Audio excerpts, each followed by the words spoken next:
예, 오늘의 시황 브리핑 시작하겠습니다. 일단 뭐 어제 같은 경우 우리나라가 좀 많이 빠지긴 했지만 반도체 변수 영향이 적었던 뭐 아시아나 유럽 증시가 어제 올랐었거든요. 그러니까 반도체 제외하고 본다라면 뭐 금리 인하 기대감, 뭐 상법 개정 이슈, 세제 개편안에 대한 어떤 변수 이런 것들을 주목해 본다라면 어제같이 하락한 건 좀 오버한 것 같다. 그러니까 이런 식의 좀 해석이 있었던 걸로 보여지고요. 그리고 또 안도감을 주는 이슈들도 있었죠. 그러니까 뭐 프랑스 재정 문제 때문에 혹시 이게 또 유럽발 재정 위기 확대되는 거 아니냐 이렇게 했었는데 IMF 구제금융 받을 정도 상황은 아니다. 22 총재가 이제 그런 발언을 했고, 그리고 기축 통화 국가들이 지금 금리 인하가 거의 마무리되거나 오히려 인상하려고 하고 있잖아요. 그러니까 유럽은 금리 인하 마무리가 되고, 일본 같은 경우는 금리 인상을 하려고 하고 있고, 근데 이 타이밍에 미국이 금리 인하를 유력하게 이제 검토하고 있다라는 걸로 시장에서는 해석을 하고 있기 때문에 뭐 글로벌 유동성이 늘어나는 국면에서 시장이 뭐 계속 하락하지는 않을 거다. 그러니까 이런 안도감도 일부는 있었을 겁니다. 외국인들이 6거래일 만에 이제 매수하면서 지수 반등에 어느 정도 영향력을 이제 미쳤고요. 그리고 반도체 어제 같은 경우는 시장을 끌어내렸던 삼성전자, SK하이닉스가 올라가면서 또 이제 지수를 어느 정도 반등시켜주는 어제 하락한 폭에 일부를 좀 만회하게 만들어주는 이제 그런 역할을 했다 이렇게 봐야겠습니다. 근데 어제 기본적으로 이게 어제 지수거든요. 오늘은 이거하고 조금 달라지긴 한데 어제 그 일본, 우리나라 대만, 그러니까 반도체 관련해서 영향력이 컸던 종목들, 그런 종목이 있는 어떤 국가들 외에는 어제 증시가 그렇게 나쁘지 않았어요. 그리고 오늘 그 유럽 증시 같은 경우도 대체로 올랐잖아요. 그래서 반도체 빼고 놓고 보면 주식시장 그렇게 나쁘지 않았는데 괜히 그냥 이것 때문에 유난하게 너무 많이 하락한 거 아닌가. 그래서 요것 때문에 하락한 거 빼놓고 나머지는 좀 복원시켜 놔도 되지 않나? 그러니까 이런 생각이 좀 있었던 것 같고요. 그리고 반도체 관련된 재료도 저게 이제 중국 매출이 지워지는 게 아니고 또 유예기간이 연말까지 유예기간이 있기 때문에 그 사이에 또 어떤 변수가 생길지도 모른다. 가령 미국하고 어떤 협상을 한다든가 등등 여러 가지 시나리오가 있을 수 있기 때문에 무조건 나쁜 쪽으로 반영하고 이쪽은 계속 아닌 것 같다. 뭐 일부 이제 저점 투자를 선호하는 투자들은 이제 그런 생각을 좀 했겠죠. 그래서 일부 좀 만회하는 이제 그런 움직임들이 나왔던 걸로 보여집니다. 그리고 무엇보다 코스피가 제가 아침에 이제 보여드렸던 차트 오늘 지수 포함해서 이제 설명드리면 3150 밑으로 내려가면 외국인들이 매수를 가동했어요. 그러니까 3150 깨지고 그 다음날 정도 되면 매도가 줄고 매수로 바뀌고 그러니까 이런 패턴이 있었거든요. 근데 오늘 같은 경우 결과적으로 외국인들이 매수로 들어왔잖아요. 그래서 외국인 투자들은 지금 현재 상황이 박스권을 깨고 내려갈 정도의 상황은 아니다. 그러니까 위로 또 그렇다고 뭐 상승으로 보는 건 아니죠. 뭐 3250 넘어가면 또 외국인들 매도가 또 세지고 했으니까 그냥 지금은 그냥 갇혀 있는 상태, 가둬놓은 상태에서 그대로 가자. 뭐 요런 어떤 심리가 작동이 된 것 같습니다. 그래서 박스권 하단에서 일단 또 매수가 가동된 그런 모습을 보였고 코스닥 같은 경우는 오늘 조금 의미가 있다라고도 볼 수 있는 게 1차적으로는 보통 우리가 지수가 크게 빠졌을 때 지수의 어떤 최소 3분의 1 조금 더 좋으려면 반, 그리고 되게 좋으려면 3분의 2. 그러니까 이 각각의 어떤 구간을 회복하는지 여부로 이제 저점 매수의 강도를 좀 파악을 하거든요. 또 오늘 같은 경우는 하락한 거에 3분의 2 정도 만회가 된 거잖아요. 그래서 뭐 좀 단기적으로 또 3일 연속 빠진 데다가 어제 뭐 뉴스가 나오면서 좀 과하게 반응한 것 같은데 이렇게 생각했던 투자자들이 굉장히 적극적으로 들어온 거고 그것 때문에 이제 거래 대금이 증가되면서 종가가 고가 수준으로 올라왔잖아요. 그래서 일단 코스닥 같은 경우는 이제 비교적 좀 적극적인 매수세가 들어왔다 이렇게 볼 수 있는 거죠. 근데 이제 이게 되게 중요한 게 그 하루 들어오고 이게 단타가 많이 섞였을 거예요. 그러니까 이게 보통 이렇게 연속적으로 빠지고 크게 빠지고 그 이후에 이제 들어오는 자금 중에서는 이제 단기 매수가 섞여 있기 때문에 이 다음날 그 단기성 자금은 초반에 좀 나오거든요. 그러니까 그 물량을 잡아먹고 또 끌어올리려면 다음 날도 오늘 정도 수준의 매수 강도가 이어져야 됩니다. 그래서 수요일에 어떤 매수 강도가 어떻게 되느냐가 이번 어떤 조정의 저점을 찍은 건지 아니면 오락가락하면서 여기서 흔들기가 이어질지 그러니까 이제 수요일에 플러스 여부가 상당히 중요하다 또 이렇게 봐야 될 것 같습니다.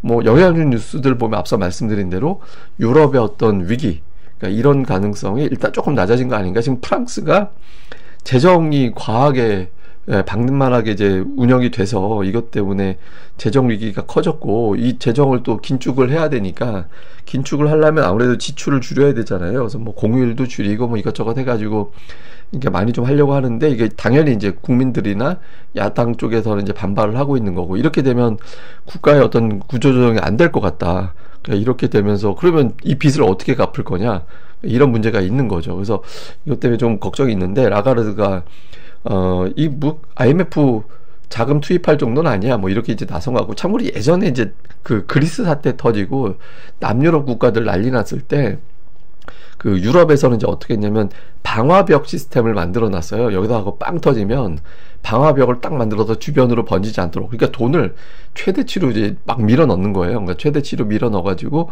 주변으로 이제 번지지 않도록 딱 방화벽을 만드는 그런 장치가 있긴 하거든요. 근데 이제 그 방화벽이 들어간다고 하면 실제로 재정 위기가 커지지는 않는다 하더라도 그 자체가 지금 그 정도로 안 좋은 건가? 이런 불안함에 뭐 뱅크런이라든가 또 이런 게 나올 수 있어서 이제 함부로 쓰진 않죠. 그래서 그런 상황이 연출되지 않도록 라가르드가 이제 약간 이제 구두 개입을 한 걸로 보여지는데, 일단 이제 그 발언에 이제 안도감을 보이면서 이제 유럽, 심지어는 재정위기 있다라는 유럽도 올랐네, 그러면서 이제 우리 증시가 조금 반등할 수 있는 핑계거리가 됐고, 우리가 어제 이제 나온 건데 반도체 어쨌든 수출은 아직까지는 잘 되고 있다고 하니까 어제 낙폭은 좀 너무 심했다, 이렇게 보는 시각이 있었고, 그리고 이제 상법 개정안이 의결이 된 데다가 지금 이제 야당 쪽에서 양도세 기준을 100억 원까지 오히려 거꾸로 높이자, 그러니까 이렇게 나왔잖아요. 근데 이렇게 되면 여당이나 이제 정부 쪽에서는 10억 원으로 내려가기가 어려워요. 왜냐면 이제 이게 이제 정치적인 어떤 논리상으로도 야당이 저렇게 하는데 이러면 이제 일단 명분에서 좀 밀리게 될 가능성이 있거든요. 그래서 좀 이렇게 되면 아마 결국에는 50억 유지가 되지 않을까, 이런 식의 또 해석이 있는 거죠. 그래서 이런 점도 투자자들은 좀 주목을 좀 했던 것 같고요. 그 다음에 이제 하나 조금 걸리는 건 그 미국 시장에서 유동성이 그렇게 풍부하지 않을 것 같다, 이런 분석도 없잖아 있어요. 그러니까 이제 오늘 로이터의 한 보도는 헤지 펀드들이 9월에 이제 미국 주식시장에 대해서 신중한 태도를 보이고 있다라는 거예요. 그래서 그 미국 국민들이 주식을 워낙 많이 사서 더 살 수 있을까? 그런 어떤 의구심이 들 정도로 주식 비중이 높아져 있는 그런 상태고, 여기에다가 이제 8월에는 자사주 매입도, 9월에는 자사주 매입도 잘 안 되는 시기고 해서, 그러니까 수급이 빌 거라서 이게 미국 시장이 빠져버리면 우리 시장이 과연 계속 치고 나갈 수 있을 거냐. 그러니까 박스권 하단도 좀 9월에는 좀 이탈하는 걸 염두에 두지 않나? 이런 우려도 일부 있는 것 같긴 해요. 근데 이제 이거는 이제 뭐 일단 보면서 가늠을 해야 되니까, 오늘 미증시에서 어떻게 돌아가는지 이걸로 보면서 우리가 이제 가늠을 해야 되는데, 어쨌든 9월 앞두고 이번 9월은 다르다. 예를 들어서 5, 6, 7, 8 내리 올라가고 나면 9월에 그렇게 나쁘지는 않았대요. 그래서 그런 이제 패턴도 있고 해서 괜찮을 것 같다, 이런 시각도 있긴 한데, 어쨌든 첫 거래일, 그러니까 미국은 첫날 휴장이었으니까 이제 오늘 거래되잖아요. 그래서 이 거래일이 우리 증시에는 이제 상당히 중요한 역할을 할 것 같습니다. 특징주는 이제 삼성전자. 어제 되게 신기했던 게 67,600원이 굉장히 중요한 자리였는데, 공교롭게도 어제 그 자리에서 딱 마감이 되더라고요. 이제 그러더니 오늘은 올라갔죠. 근데 이제 중요한 건 뭐냐면, 지지선을 찾는 장은 안 좋은 거예요. 어디서 지지될까? 이런 거 지지돼서 좋아한다? 이건 되게 안 좋은 거고, 쭉 올라가서 저항대를 뚫고 나가면서 안착하고 이런 구도로 돌아서야 이제 비로소 이제 안정감이 되는 그런 흐름이 나올 수 있거든요. 그러니까 그런 측면에서 보면 삼성전자는 74,000원, 74,000원, 500원 요 라인이 되게 중요합니다. 그래서 그 선으로 복원되기 전까지는 조금 불안정한 상태다, 이렇게 보는 게 맞을 것 같고요. 그 다음에 이제 오늘 아침에 제가 이제 말씀드릴 때, 코스닥은 어제 코스닥 지수 자체는 이제 깨고 내려갔지만 대형주가 안 무너졌다, 아직. 저 61선, 그러니까 61선에서 어제 땅 튕겨서 꼬리 살짝 달았기 때문에 오늘 장에도 여기다 밀어 올리면 이제 코스닥은 안 무너지는 걸로 해석해도 된다라고 말씀을 드려서, 오늘 그래서 이제 그런 의미에서 오늘 코스닥이 플러스 나는지가 중요하다. 근데 오늘 다행히 이제 대형주가 밀고 올라가서 좀 여유가 생겼죠. 그래서 코스닥 지수 볼 때 저 60주선, 그러니까 61선이 대형주 지수에서 이제 방어가 되는지 여부가 코스닥 시황에서 상당히 중요하다는 점 다시 한번 설명을 드리고요. 그리고 조금 오늘 특이했던 게, 그러니까 중국 소비 관련된 종목군들, 보통 이걸 이제 엔터, 다음에 이제 화장품, 그리고 카지노 이런 것들을 꼽거든요. 근데 오늘 이 종목군들이 별로 좋지가 않았어요.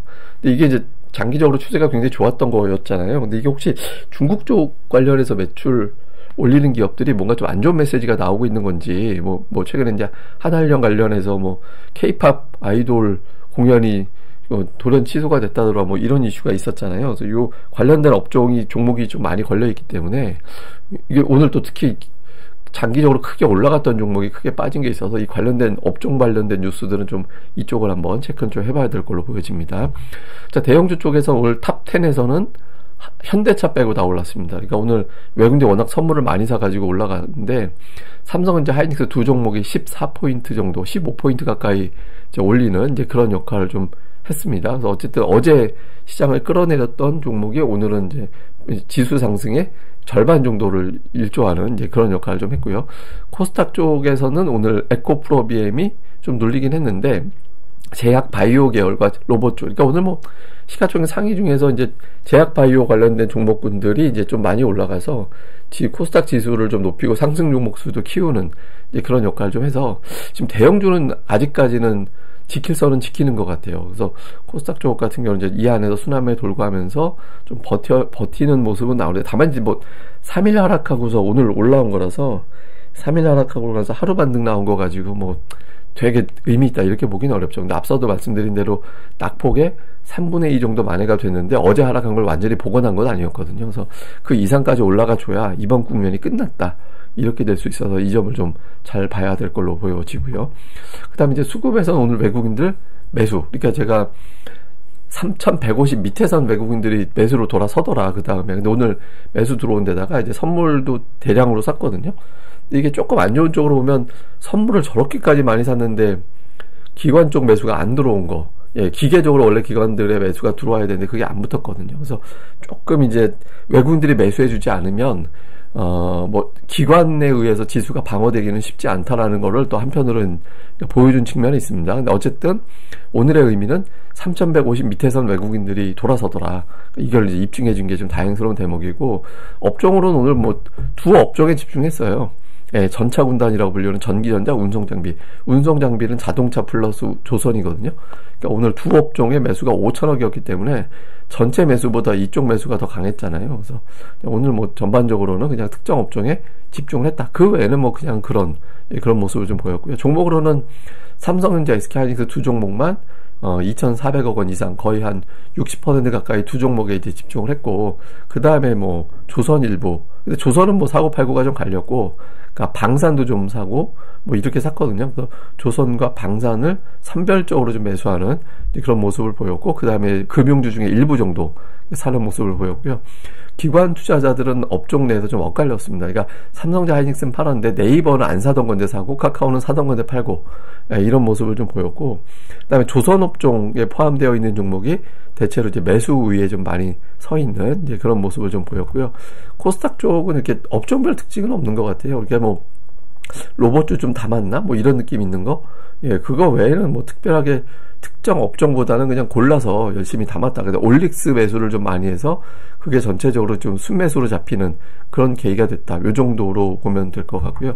그러니까 기관도 역시 뭐 업종별 특이성은 없습니다. 그러니까 로보틱스, 그다음에 알테오젠 이런 게 있긴 한데, 뭐 예를 들어서 뭐 SM은 파는데 JYP하고 YG는 매수한다든가 이런 식으로 업종 안에서 골라 담았습니다. 뭐 성광밴드는 사는데 하이로코리아는 팔고, 그래서 좀 이제 따로따로 가는 그런 형태를 보여서 뭐 적극적인 것보다는 그냥 좀 선별적인 어떤 매매, 단기적인 관점에서 매매, 이런 것들 비중이 좀 적지 않았던 것 같다, 이렇게 보여집니다. 자, 뭐 주말에 미증시가 워낙 반도체주가 많이 빠졌기 때문에 그러니까 오늘 밤에 이 종목들의 움직임이 되게 중요합니다. 그러니까 뭐 지난 주말에 발목 잡은 게 엔비디아, 마벨테크, 그다음에 델 컴퓨터 이런 것들이었잖아요. 그래서 그 많이 빠진 종목군들이 버텨주는 게 되게 중요하거든요.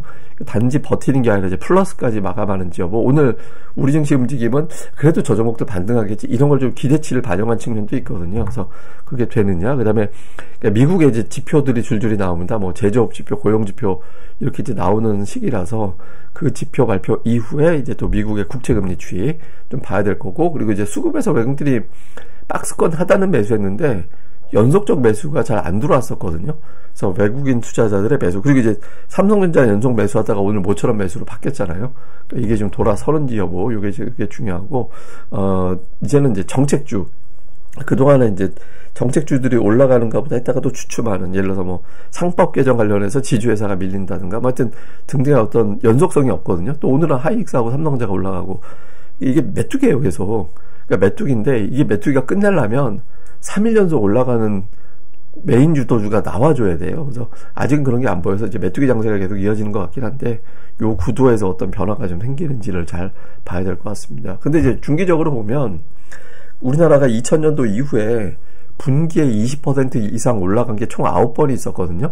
근데 다음 분기에 올라간 게 8번이었어요. 그러니까 한 번 빼고 다 다음 분기에도 올라갔습니다. 왜냐면 한 분기에 20% 올라가는 건 대세 상승 아니면 불가능한 수치잖아요. 그러니까 대세 상승 기기는 쉽게 꺾이진 않거든요. 근데 한 번 빠진 것도 뭐냐면 그 전 분기에 29% 올라서 그냥 두 분기에만 엄청나게 올라간 거잖아요. 그러니까 이제 저렇게까지 올라가면 한 분기 쉬는 게 맞죠. 그러니까 그 영향으로 보여지고, 그거가 아니라면 웬만하면은 지금 이제 이번 분기가 현재 3% 정도 되는데 뭐 더 올라갈 수 있는 여지는 있어 보이긴 해요. 과거 패턴으로 보면. 근데 이제 요게 이제 관철이 되려면 초반에 고비가 너무 많잖아요. 그러니까 반도체라는 이슈도 있고, 이제 그러니까 미국의 고용지표가 어떻게 나오느냐에 따라서 지금 금리 인하하는 거 막 당연하게 보는 것 같은데 그게 된다라는 보장이 어디 있어요. 그러니까 이제 그런 것들 좀 봐야 되는 신중함, 뭐 이런 것들이 있어서 투자자들이 좀 불안함과 안도감이 이제 뒤섞이면서 좀 불안정하게 움직였다가 조금씩 이렇게 재고가 되면 이제 그다음부터 박스권 벗어내려는 시도가 나오지 않을까. 그래서 지금 이럴 때는 그냥 지수에 완전히 몰입하기보다는 종목들 많이 이제 눌려 있는 상태의 실적주들이라든가 정책 관련된 종목들, 이런 것들을 좀 적당히 분산해 놓는 그런 것도 필요할 것 같습니다. 저는 또 다음에 뵙겠습니다. 이 방송 구독하기와 좋아요 꼭 부탁드립니다. 감사합니다.